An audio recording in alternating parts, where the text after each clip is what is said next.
Hi everyone, 8-Bit Diva here. So there's nothing better than when you've got a problem and you just get a really good solution to it and you just want to share it. And that's what I'm going to do. Really quick one, hopefully it's just going to be less than a couple of minutes this video. But all I wanted to do was go into full screen when I'm previewing a video on Davinci Resolve.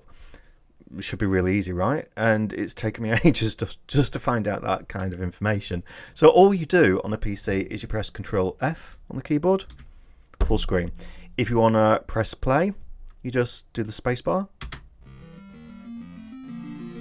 There we are.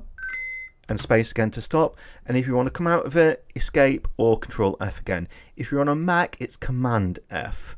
So Control F, space to play, if it's playing, and then to stop it again, space again, and Control F to come out. Anyway, I hope that helps someone.